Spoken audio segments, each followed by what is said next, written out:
All right, let's just forget all those generic, one-size-fits-all leadership books for a minute.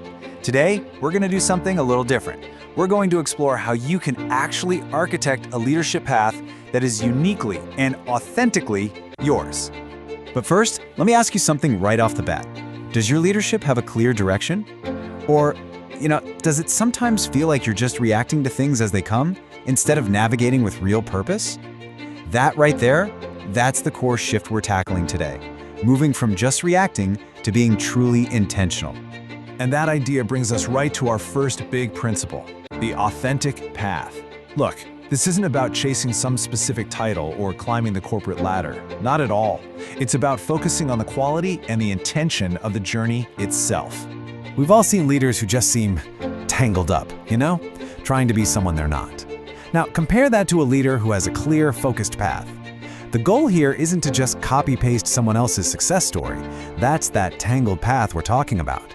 It's all about building a path grounded in who you really are. And that is the absolute foundation of authenticity. Okay, so how do you build that authentic path? Well, it all starts right here, with knowing your own terrain. I mean, think about it. A map is totally useless if you don't know where your "you are here" dot is, right? It's the exact same for a leadership plan. It's worthless without some deep self-awareness. So when we say authentic leadership, what are we really talking about?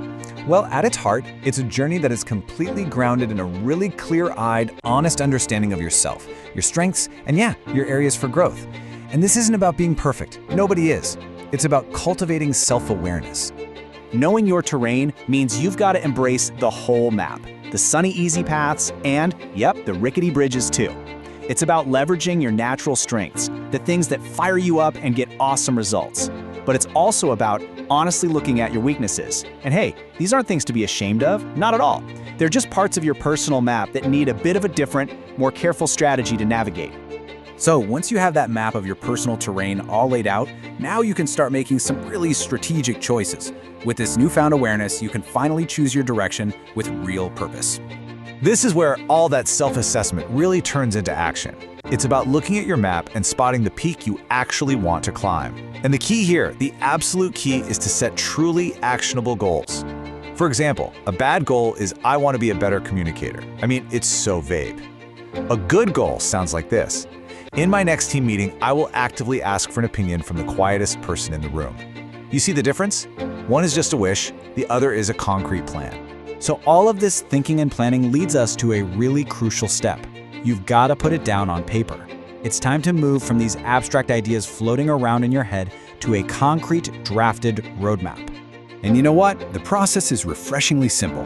First, you set a clear, specific goal. Second, you identify a key strength you already have that you can use to get there.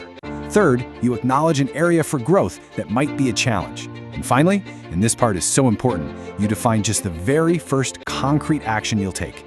Just one single step. And here's what it can look like in practice. Your own personal leadership development plan. This simple little grid, that becomes your roadmap. For instance, maybe your goal is to lead more effective team meetings. Your strength could be that you're great at preparation, but your area for growth is encouraging quieter team members to speak up. So what's your first action step? It could be as simple as preparing one open-ended question specifically for that person before the next meeting even starts. But creating this roadmap isn't a one-and-done kind of thing. It's really just the starting point, because the journey, well, it always continues. Yeah, this plan isn't meant to be carved in stone. You've got to think of it as a living document. As you grow, as you achieve those first steps, and as your circumstances change, your roadmap is supposed to evolve right along with you. You'll revisit it, you'll update it, and you'll set new courses. And that brings us full circle, right back to the core idea. The ultimate goal is to be on a leadership journey that is consciously and continuously grounded in self-awareness and authenticity. This isn't just some tactic, it's a really powerful and sustainable way to lead and to grow. So, now you have the foundational framework. Your roadmap has its first draft, even if it's just kicking around in your mind right now. The only question left is, where's it going to take you?